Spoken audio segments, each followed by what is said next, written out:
प्रभु यीशु मसीह के नाम में आपको अनुग्रह, शांति और आशीष मिले। एक दिन प्रभु यीशु मसीह प्रार्थना के भवन में बैठे हुए लोगों को परमेश्वर का वचन सिखा रहे थे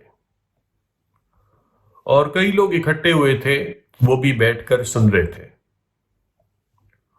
और एकदम क्या हुआ कि कुछ उस समय के धर्मगुरु, उनका एक ग्रुप एक स्त्री को पकड़कर उस प्रार्थना के भवन में लेकर आ गए और उसको बीच में खड़ी कर दिया और प्रभु यीशु से कहने लगे कि हे स्वामी, ये स्त्री व्यभिचार के पाप में पकड़ी गई है। हमारी व्यवस्था या कानून तो कहता है कि ऐसी स्त्री पथरवा करके मार दी जाए, परंतु तू क्या कहता है? और प्रभु यीशु ने एकदम कोई जवाब नहीं दिया, तो वो यीशु से पूछते रहे। और तब प्रभु यीशु जहां बैठा था, झुककर अपनी उंगली से कुछ जमीन पर लिखने लगा। जहां पर शायद मिट्टी थी और वो अपनी उंगली से उस मिट्टी पर लिखने लगा। और वो पूछते रहे, लेकिन प्रभु यीशु ने कोई जवाब नहीं दिया। जब काफी समय पूछते रहे तो प्रभु यीशु ने उठकर सीधे होकर कहा कि जिस व्यक्ति के अंदर कोई भी पाप न हो, वो पहला पत्थर इस स्त्री को मारे।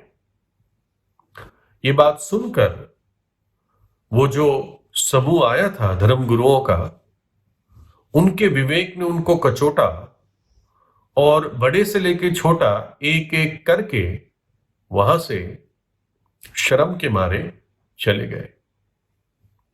सिर्फ वो स्त्री वहां पर खड़ी रही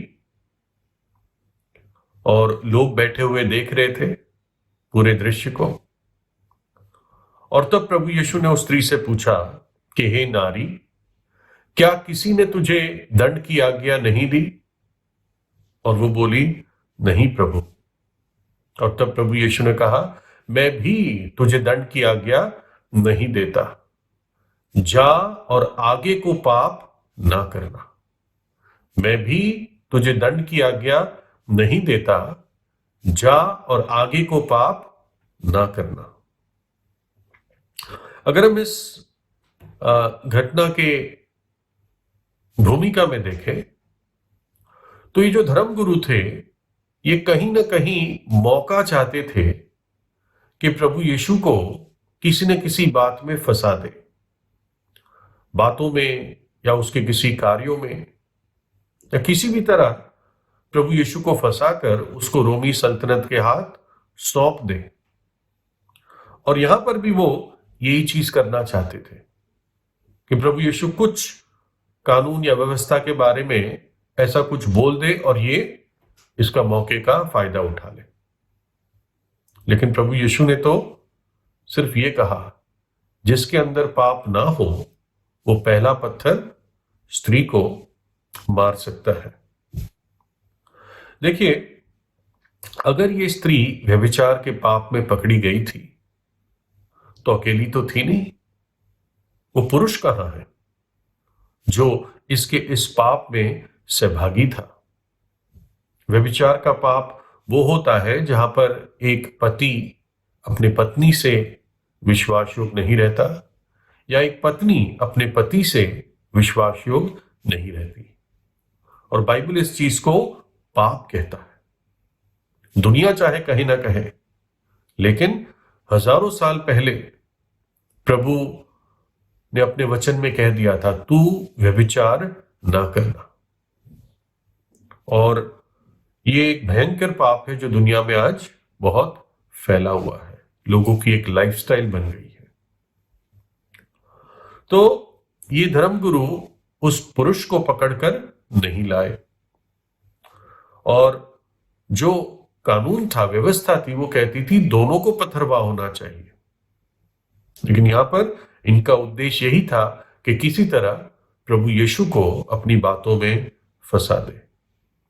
ऐसे ही मैं सोच रहा था कि अगर ऐसी व्यवस्था आज होती तो पता नहीं कितने लोगों को पथरवाह हो जाता। एक ये भी सवाल आता है, क्या दुनिया में इतने पत्थर होंगे कि इतने लोगों को पथरवाह किया जाए? क्योंकि प्रभु यीशु ने कहा कि ये पीढ़ी दुष्ट और व्यभिचारी पीढ़ी है, ईवल एंड एडल्ट्रस जनरेशन। और कोई भी व्यक्ति अपने पाप को छिपा नहीं सकता। बाइबल बताती है तेरा पाप तुझे ढूंढ निकालेगा। तू कितनी भी कोशिश कर ले, लेकिन तेरा पाप तुझे ढूंढ निकालेगा। एक और वचन यिर्मयाह 17:1 में लिखा है, यहूदा का पाप लोहे की टांकी और हीरे की नोक से लिखा हुआ है। लोहे की टांकी और हीरे की नोक से लिखा हुआ है। वह उनके हृदय रूपी पट्टियां और उनकी वेदियों के सींगों पर भी खुदा हुआ है। पाप ऐसे व्यक्ति मिटा नहीं सकता, परमेश्वर ही इस बात को कर सकता है। जब प्रभु यीशु ने ये बात कही उन धर्मगुरुओं को कि जो भी व्यक्ति पाप रहित है वो पहला पत्थर उस स्त्री को मार सकता है। कुछ लोगों का कहना है कि जब प्रभु यीशु झुककर जमीन पर या मिट्टी पर कुछ अपनी उंगली से लिखने लगा तो वास्तव में प्रभु उन धर्मगुरुओं के नाम लिख रहा था और उनके नाम के बगल में उनके पाप लिख रहा था, क्योंकि प्रभु तो सब कुछ जानता है। और प्रभु ने कुछ बोला नहीं उनको, बस वो लिखता रहा उनका नाम और इनका पाप। और जब प्रभु ने कहा कि जो पाप रहित है वो पहला पत्थर मारे, तो किसका मुंह खुलता, किसका हाथ उठता? क्योंकि उनके पाप तो जमीन पर लिखे हुए थे। बाइबल कहती है सबने पाप किया, परंतु सबने पाप किया और परमेश्वर की महिमा से रहित है। तो इसलिए इन धर्मगुरुओं को भी कोई क्लीन चिट नहीं मिल रहा था, कोई पाप रहित स्तर या पदवी नहीं मिल रही थी, क्योंकि जो कोई स्त्री से उत्पन्न हुआ वो पाप के स्वभाव लेकर जन्मा। अगर कोई वहां पर पाप रहित था तो वो सिर्फ प्रभु यीशु था, क्योंकि वो एक कुंवारी के जरिए जन्मा। उसके जन्मने का उद्देश्य ही यह था कि एक पाप रहित बलिदान हमारे पापों के लिए चढ़ाया जाए, हमारे पापों के लिए अर्पण किया जाए। उसने कभी पाप नहीं किया, उसके अंदर कोई पाप ना था, ना वो पाप को जानता था। और तब जब सब चले गए तो प्रभु यीशु ने उस स्त्री से पूछा, हे नारी, क्या किसी ने तुझे दंड की आज्ञा ना दी? क्या किसी ने तुझे पत्थर नहीं मारा? और वो कहती है, नहीं प्रभु, नहीं स्वामी। और तब प्रभु वो शब्द बोलता है, मैं भी तुझे दंड की आज्ञा नहीं देता, जा और आगे को पाप ना करना। और यहां पर हम प्रभु यीशु के इस जगत में आने का तात्पर्य, उद्देश्य देखते हैं। वो अनुग्रह और सच्चाई के साथ आया, अनुग्रह और सच्चाई से परिपूर्ण होकर इस जगत में आया। ये सब धर्मगुरु तो पत्थर लेकर आए ही थे। उस स्त्री को वो चाहते तो मार देते ही पहले ही, लेकिन प्रभु यीशु उसको अनुग्रह के शब्द कहता है कि मैं तुझे दंड की आज्ञा नहीं देता। बहुत आसान है दंड की आज्ञा देना, बहुत आसान है किसी की बुराई कर देना, किसी को कह देना ये ऐसे हैं, ये वैसे हैं, ये श्रापित है।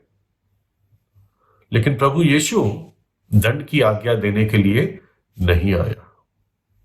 प्रभु ने कहा मैं मनुष्यों के प्राण नाश करने के लिए नहीं आया, मैं इसलिए आया कि मनुष्य के प्राण बच जाएं, कि मनुष्य उद्धार पा जाए, कि मनुष्य जीवन पाए और बहुतायत का जीवन पाए। यूहन्ना 3:17 में लिखा है, परमेश्वर ने अपने पुत्र को जगत में इसलिए नहीं भेजा कि जगत पर दंड की आज्ञा दे, परंतु इसलिए कि जगत उसके द्वारा उद्धार पाए। वो नाश करने, मनुष्य को दंड देने, उनको खत्म करने के लिए नहीं आया, परंतु वो इसलिए आया कि जगत उसके द्वारा उद्धार पाए। अगर आप इस जगत में हैं तो वो आपके लिए भी आया। इस स्त्री को प्रभु यीशु पूरा मौका देता है कि वो अपना जीवन परमेश्वर के साथ ठीक ठाक कर ले, पूरा मौका देता है कि वो क्षमा प्राप्त कर सके। प्रभु कभी भी किसी पर दबाव नहीं डालता, वो दरवाजा तोड़कर आने वाला परमेश्वर नहीं है।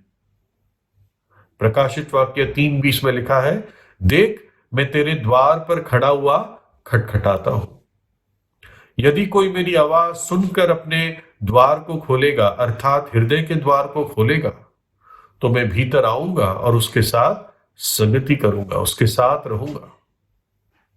तो प्रभु यीशु स्त्री को भी पूरा मौका देता है, कहता है देख मैं तुझे दंड की आज्ञा नहीं देता, ध्यान रखना आगे को पाप ना करना। स्त्री को अब मौका था कि मैं इस स्वामी से, प्रभु यीशु से, मसीहा से अपने पापों की क्षमा प्राप्त कर लूं। इसमें भी प्रभु ने दबाव नहीं दिया, जबकि परमेश्वर की आज्ञा है कि हर मनुष्य हर जगह अपने पापों से पश्चाताप करे। आपको स्वेच्छा दी है परमेश्वर ने, लेकिन चेतावनी भी है, पापों में मरना ये एक भयानक बात है। पापों की सजा नरक की आग है, जहां पर रोना और दांतों का पीसना है अनंत काल के लिए।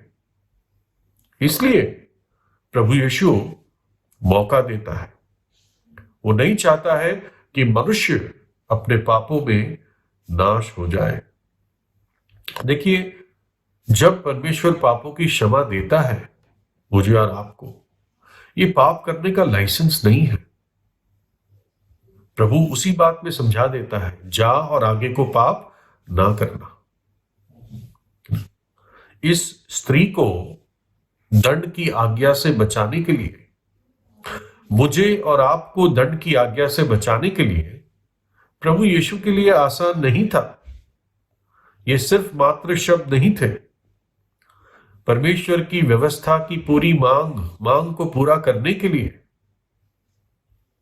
पिता की व्यवस्था की मांग को, डिमांड को पूरी करने के लिए पुत्र को मनुष्य का रूप धारण करके इस जगत में आना पड़ा और कलवरी के क्रूस पर उसने अपना बलिदान दिया।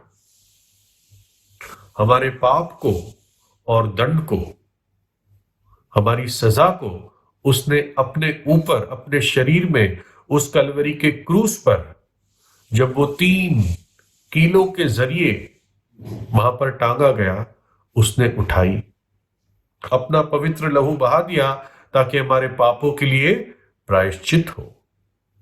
बाइबल कहती है, परमेश्वर का पुत्र जिसने मुझसे प्रेम किया और मेरे खातिर अपने आप को दे दिया। वचन कहता है, पवित्र शास्त्र के अनुसार यीशु मसीह हमारे पापों के लिए मारा गया, दफनाया गया और पवित्र शास्त्र के अनुसार तीसरे दिन जी उठा। जो शब्द उस स्त्री के लिए थे, वो शब्द मेरे और आपके लिए भी है। एक दिन था जब मैंने सच्चा पश्चाताप करके प्रभु यीशु पर विश्वास किया, अपने पापों से सच्चा पश्चाताप किया और विश्वास किया कि यीशु ने मेरे खातिर अपनी जान क्रूस पर दी और वो तीसरे दिन जी उठा। वो दिन था 24 सितंबर 1986, जब प्रभु यीशु के लहू ने मुझे शुद्ध कर दिया, क्योंकि बाइबल कहती है यीशु का लहू हमें सब पापों से शुद्ध करता है, हर प्रकार के पाप से शुद्ध करता है। तो वो शब्द आज आपके लिए भी है, मैं तुझे दंड की आज्ञा नहीं देता। प्रभु आपको भी एक मौका देता है कि आप पश्चाताप करके अपना संबंध जीवित परमेश्वर के साथ ठीक कर ले, ताकि वो आपको सामर्थ्य दे, अनुग्रह दे कि आगे को आप पाप ना करें।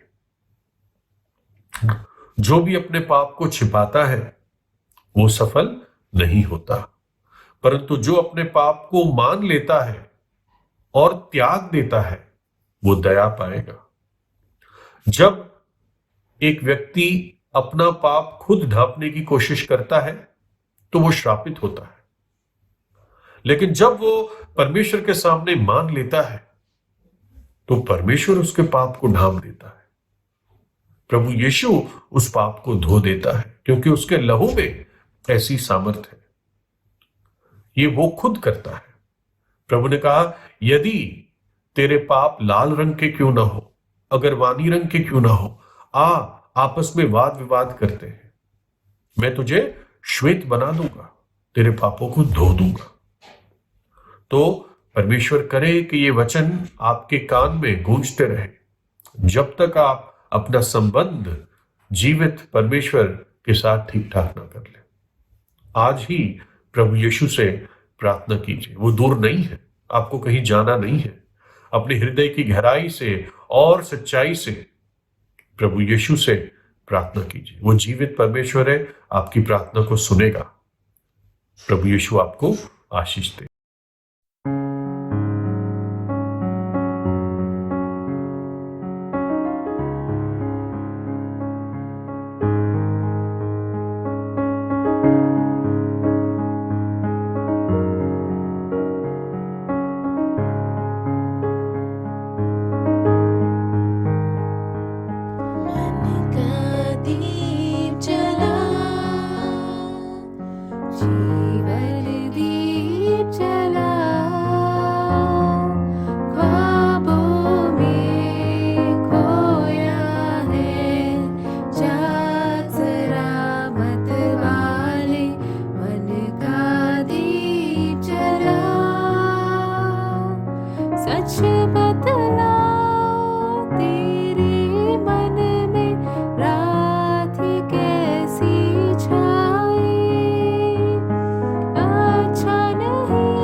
इसमें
आशा